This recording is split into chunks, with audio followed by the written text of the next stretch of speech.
The house is now divided, and it seems like it's been divided because Marcus has been talking mad shit today. I haven't. I've been trying to help you out. So, we can get on the road. We can get on the way. A resident TTUN fan, Marcus Too Raw. Resident what? TTUN, the team up north. Jesus. Marcus then Too you'll Raw. be that team down south. I don't have time for that shit. The team up north. Y'all are already pretentious about your own name. You can leave us out of that shit. You know who we are. It's on the Big Ten Championship trophy. And your resident Ohio State fan, the Ohio State University, Josh aka is JTG. Air Noland has announced that he wants to come to the Ohio State University. Let's applaud that. Let's clap it up. We applaud bronze as well. They be up there on the podium. Sure. Bronze? He's going to be gold going against y'all. He's going to get his golden pants. Well, no, I just mean in terms of what pick he was, right? Because it was Dylan Raiola, and then it was we're putting the blitz on Jaden Davis, and then we landed Air Noland, who's still a very good quarterback, top 10 in the country, number 7. Well, I'm just saying, bronze. He placed. He definitely placed. He gets to stand up there and wave to the stadium for sure. Look, man, I'm not going to let you talk down how much of I'm not. No. Air Noland This is not an indictment on Air Noland. It's an indictment on Ohio State more than it is on him. But I'm just saying. Going through the series of events. It's cool. But yes, he committed to Ohio State. Y'all got y'all quarterback for 2024. Yes. And again, great fit for us. He was high school teammates with Jelani Thurman, who was a tight end for us. And I believe he's known our other commit for 2024, Jeremiah Smith, since he was 8 years old. You see these QB and wide receiver connections we got coming your way? Yeah. Marvin Harrison Jr., Kyle McCord coming your way this year. And then we got it all set up again. It sounds great. Sounds like you're going to have another immaculate passing offense in 2024, 2025 to come. We've also got James Peoples, the number 5 running back, to come out to us, so we got a rushing stallion in the backfield, man. Looks great. Sounds like Ohio State. And we've got some linemen recruits. You know what I'm saying? We are stacked. I got the Harris twins. The who twins? Is it the Harris twins? It's the Armstrong twins. Armstrong. Deontay and Devontae Armstrong. Yes. Here you go. Got the Armstrong twins. Yeah. Hey. Next, DeJuan Jones and Paris Johnson. Let's hope. Deontay and Devontae are from Ohio. I mean, well, sure. Obviously, the twins from St. Ed. Yeah, absolutely. They are definitely Ohio recruits. We've got what we're talking about now with Air Noland is from Georgia, which was going to lead me to my next point. Peoples is from Texas. Sure. In any case. We also got Mylan Graham, a 5-star receiver from Indiana. Illinois or Indiana? Indiana. Okay. Yeah. So, I mean, the upper echelon of that class is outside of Ohio. But anyways, that's not where I want to stay. I wanted to ask you, is there any concern, because this is a highly rated quarterback out of the state of Georgia, that there was no Georgia offer to Air Noland? Any concern there? No, because we've got a high 4-star, top 10 in the country at his position, homebred. So you have to think that Georgia has had ample time, probably more time than any other program with Air Noland. For all accounts, that I've seen on him, talking during his commitment, it seemed like well put together guy. We obviously seen the stats. I think he threw for like 50 touchdowns. I mean, hell, Stinson Bennett can run the show out there. Certainly a guy like Air Noland can. What's the issue there? Any concern? No. I was just wondering. It's a good question. It would be weird to me. It's one thing to spurn your whole team and go play for another program. It's another thing for you to be that highly thought about, but for some reason your home program doesn't give you an offer, which honestly it stinks of Ohio State. So that kind of thinking actually works in y'all's favor. It was just an interesting thought. I didn't see Georgia up there, in the hopefuls. So I was just wondering. I'm like, yo, what's up with that? Why no Georgia? Because he told that's even a consideration. Alabama, Oregon, USC, all those teams, but no Georgia. He told them early on, like, look, it's going to be the Buckeyes. I'm just waiting for the offer. Not how that happened. That's not even a serious take. That offense looks great. Not your problem, but looks great. Don't segue into my segment that I was going to bring up. Yeah, cool. Bring it up. Anyways, yes, we've got quite a few offensive weapons. Obviously, like I said before, 2 5-star receivers, Air Noland, James Peoples. So we've got a lot, and some linemen as well to come forward. So my whole thing is that was never the problem when it came to recruiting. We've been really good at recruiting top receivers, which then leads to good quarterbacks and all that other stuff. What are we doing on defense, and what are we going to make happen in the coming weeks? We've got a little bit of momentum on the recruiting trail, and so I'm hoping that leads into picking up some key guys. Some guys like Aaron Scott Jr., maybe, who just dropped his top 12 Top list. 12. Fam, I seen that shit. I was like, yo, top 12? You gonna sit at a table with 12 hats? Like, Hey. surely we don't. Because I think Aaron Scott's coming up on his decision day. So, like, are we not going to cut that down a little bit by the time? Or are you literally going to be up there with 2 tables worth of hats? Yes, he's going to be up there with 12 Easter eggs. Okay, well, good on him. You know, that whole thing is definitely... But you know where he comes from, so hopefully that leans his way, our way, as well as Bryce West, the boy from Glenville. He's in Glenville. Yep. Come on, man. Hopefully we can make those things happen. I know I believe we are looking at an edge, if I'm not mistaken, the number 1 edge. Dylan Stewart. Yeah. So yeah, he's pretty strong leaning to Georgia. He was on campus 2 weeks before the spring game. I think he was.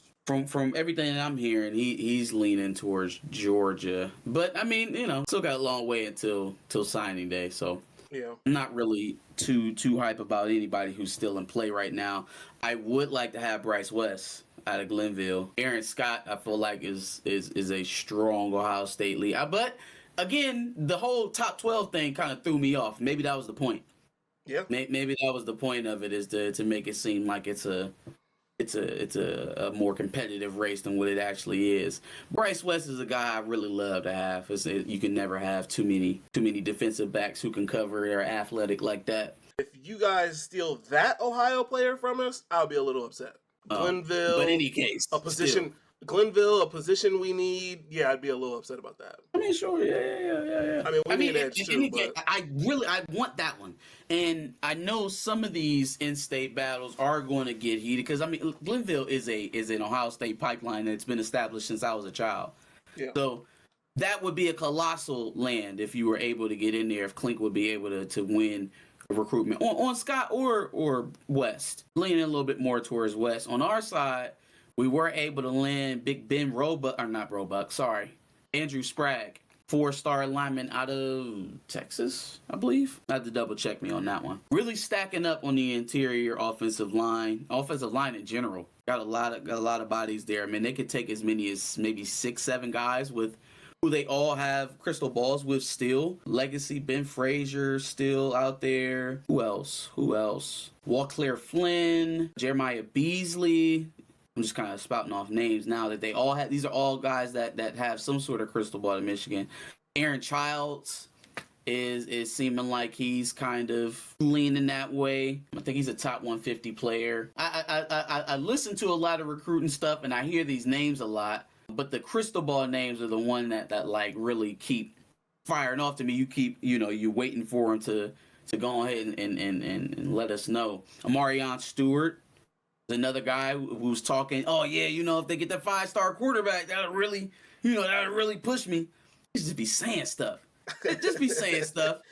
You know what I mean? 5-star quarterback been on the roster here for a little while, buddy. We waiting on that thing. We waiting on that letter.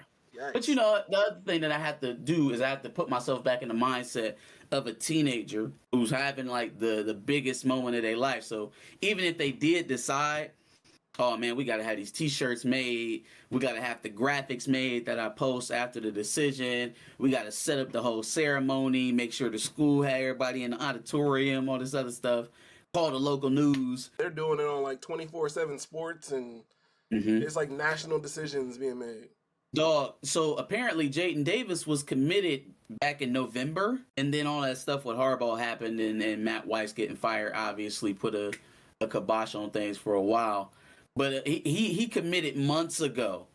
And so like that's how it when you start to see how it actually plays out and how they unveil where they're going, it makes sense that they probably known for a lot longer than what they're letting on. Yeah. Both teams heating up and recruiting. I think Michigan is just one place in front of Ohio State at this moment, and the composite at number 3 in 2024. Oh wait, I guess it depends on who you look at because they rank them different.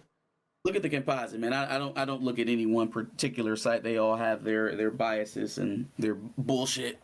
They all pick a player to rank 200 spots in their year-over-year rankings. So I don't really put too much stock into any one.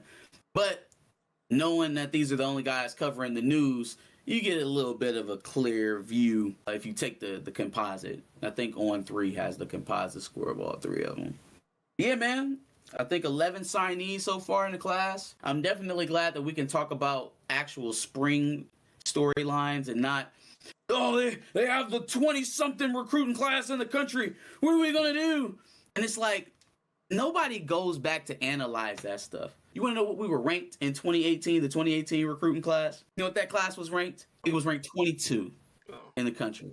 22. Well, it ain't never really fell off the grid all that bad. But yeah, 22 in the country. Still top 25, but not impressive. Aiden Hutchinson was in that class. David Ajabo was in that class. I believe Brad Hawkins was in that class. You know what I'm saying? It's very easy to look at stars and get like, starstruck, basically. Oh, man, yeah. But at the end of the day... shitting y'all pants when y'all got Julian Fleming. That's not funny. I'm just saying. That's not funny. I'm just saying. That's how it goes sometimes. It just depends on work ethic, how they develop, and, hopefully we get to see some guys turn into NFL prospects at some point. One other thing I wanted to note is that Steel Chambers has gotten injured during spring practice and will miss the rest of spring practice, which means CJ Hicks will get a lot of practice runs. So I hate to see, anything happen to Steel Chambers, but a little bit of light at the end of the tunnel with CJ Hicks actually getting some practice with get the Steel ones. back out there. I like Steel. He cool. I don't know, bro. I think you should be a little scared of. I don't know about this Hicks guy. I don't know anything about him. He might be better than Steele, so just leave Steele out there. Well, he's injured, so that's not going to happen. Nah, I'm just saying you shouldn't lose your spot to injury. So when he get back healthy, give him a chance to reestablish himself. That's all, I mean, but more runs with the ones. Again. We want to see him. More runs with the ones will hopefully give him some playing time, and then by the time November comes around, he'll be ready to put a whooping on y'all boys. Mm-hmm.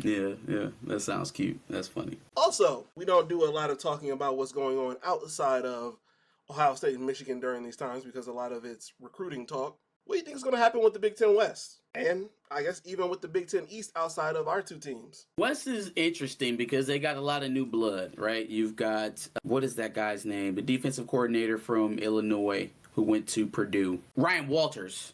Is that it? Ryan Walters. You got him out there. So I expect Purdue to be much improved on defense. And also, I feel like they're going to have enough offensive talent to hold over to whatever it is they're trying to install. Now, is it going to be competent enough for them to keep scoring the way that they were the year before? That's Purdue's thing, right? They have enough offensive talent to threaten you offensively. They just could never stop you or run the ball consistently enough to hold a lead. So with that, is Walters going to implement enough of a change of culture to be able to use what he still has left over offensively, but have a better focus on trying to control the game and shutting teams down? You kind of mentioned their offense a little bit. They've got Hudson Card coming from Texas, and they still got Devin Maccabee at running back, who, obviously was one of the guys that I liked watching when it came to Purdue. So I will also be interested to see if they're able to take the talent that they have. It's not amazing talent, but take what talent they do have. From's been recruiting air raid offensive talent there for how long was he there? 4 years. Yeah. So the roster is built to throw the ball. They're built to score points, like you mentioned. Hudson Card transferring there, Maccabee. The tight end room is usually pretty good at Purdue, and they'll have some receivers who can at least run in the short game, in the screen game, bubbles, RPOs, that kind of stuff, where they're going to get the ball quickly in space. They will have 1 or 2 of those guys, regardless of whether or not we know the name right now. It's just, is he going to be able to do enough in year one to kind of change the mentality to, okay, we're going to go out here and we're going to play basketball on grass and outscore people, to, yeah, we're going to score our points, but we're also going to keep the other team from scoring. We're going to control the game and not just hope that we run away with it. Matt Rule in Nebraska. So it kind of the same thing with Walters, right? Oh, Nebraska was the best 3-win team in college football history 2 years ago. Yeah. And then last year, they go out there and they lose to Northwestern. The only game Northwestern wins all year is against Nebraska in London. Obviously, right, he's got some talent there. They was that them or Wisconsin that signed like every transfer portal quarterback in America? Well, it was either him or Luke Fickell. They got Garcia from Miami. They got Jeff Sims from Georgia Tech. They got like 3 or 4 Nebraska. transfer portal quarterbacks. Yeah, I don't know if that was Nebraska or Wisconsin. It was Nebraska. I was about to say it's one of those uber white Midwestern teams. Who just got a new coach. Right, yeah, who just got a new coach. Yeah. So yeah, Nebraska. Oh, and they still got Casey Thompson there. Yep. Right. So what's going to happen at quarterback? Are you going to have any level of consistency there? I know you'll have a lot of options. And what does the offense look like? And then also, do you close Matt Rule do you close games any better than Scott Frost did? Mm-hmm. Like, there's a lot, I guess, to be attracted to with Rule and his experience and what he's done at all the stops. But man, it's just like, I still need a prove it moment. Because for your shining accomplishment to be 10-2 at Baylor and playing in the Big 12 championship game, like, that is the shining achievement. And while that is impressive for first time coaching first time head coach doing it at a Power 5 level, I mean, okay, but still, here we are 4 years removed from that. There's no level up from that from Matt Rule. There's no accomplishment that went beyond that since you went to the NFL.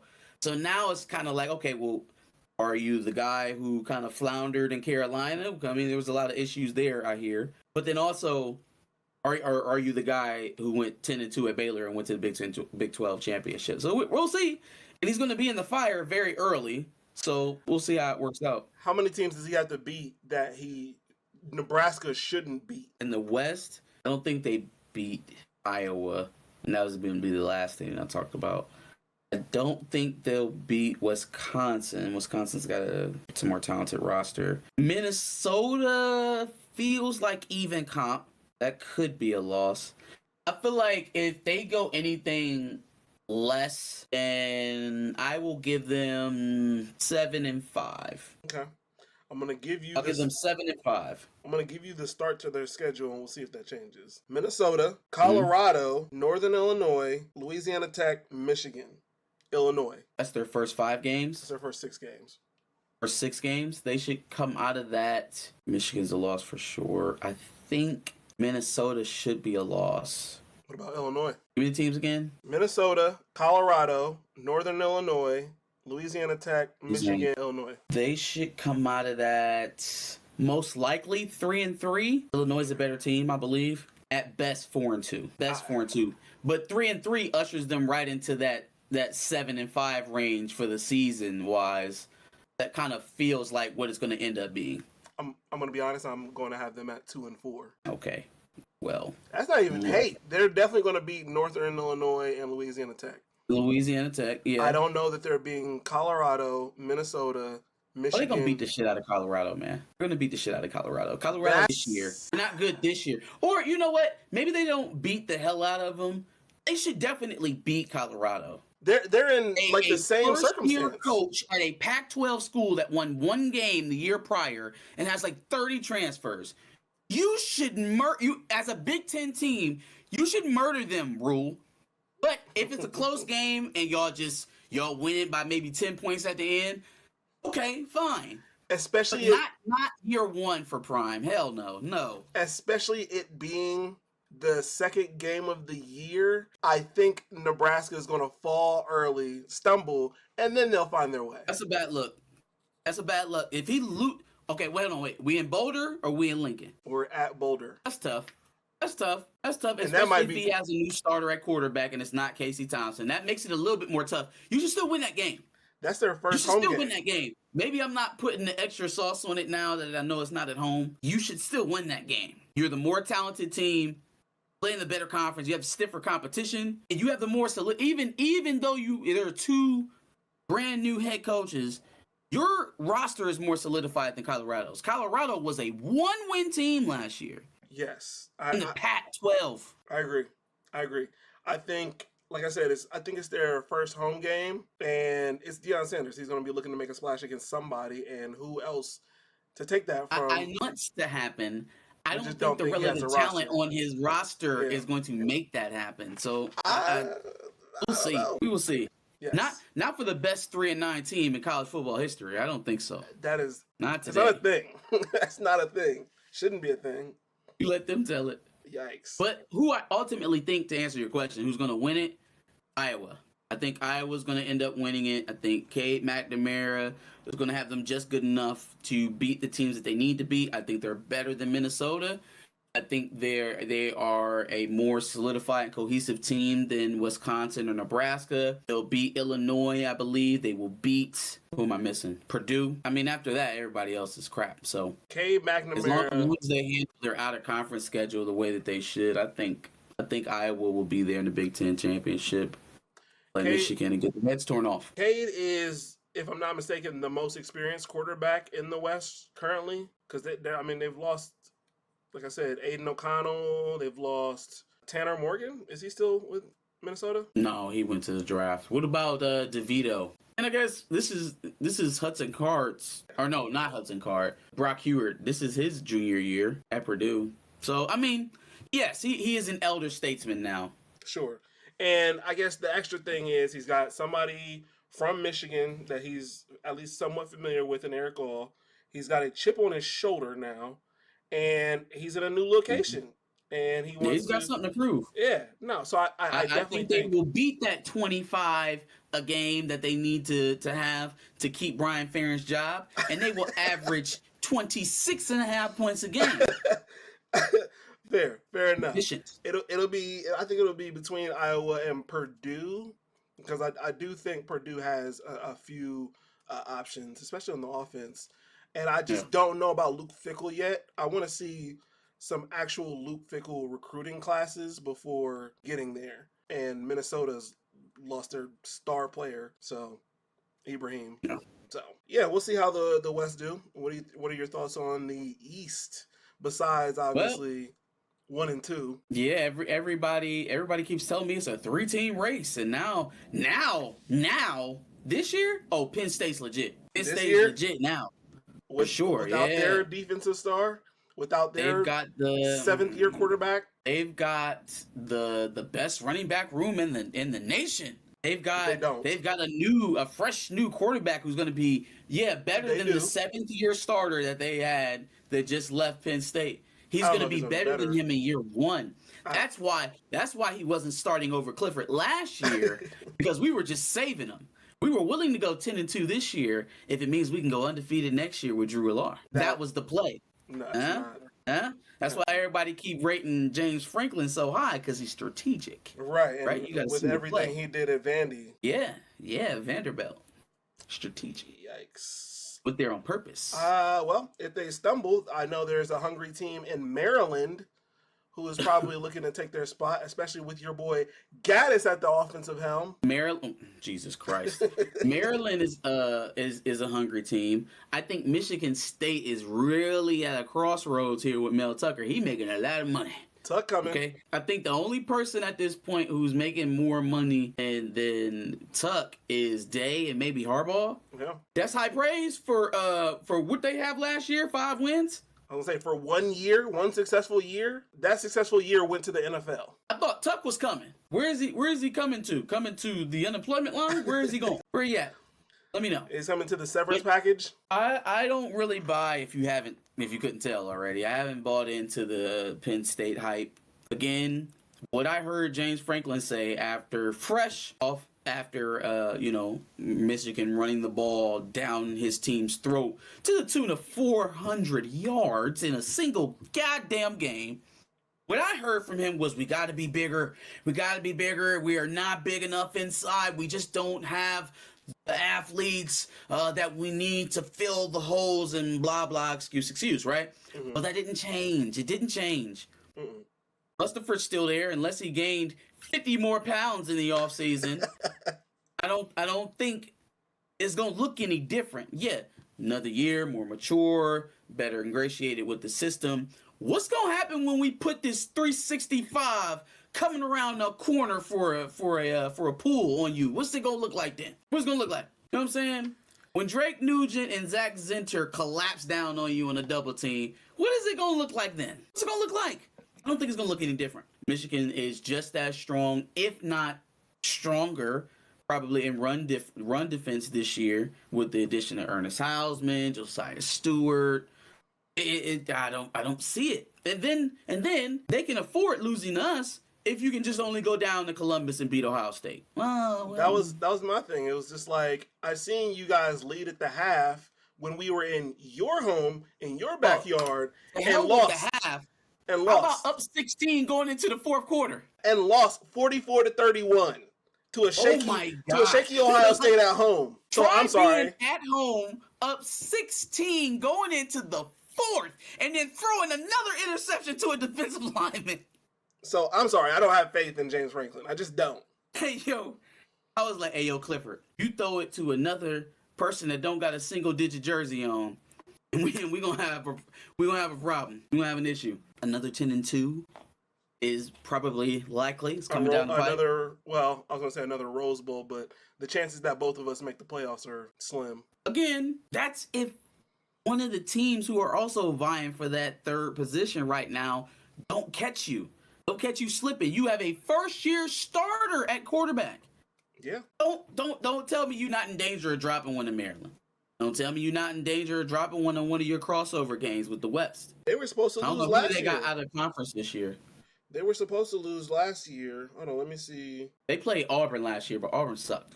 No, they played. Their first game was against Purdue. It was against Purdue. Yeah, they should have lost to Purdue. Opening game. Yep. But I'm saying out of conference, who they got this year? So they got West Virginia, Delaware, Illinois, Iowa, Northwestern, UMass, Ohio State, Indiana, Maryland, Michigan. Hold on, wait.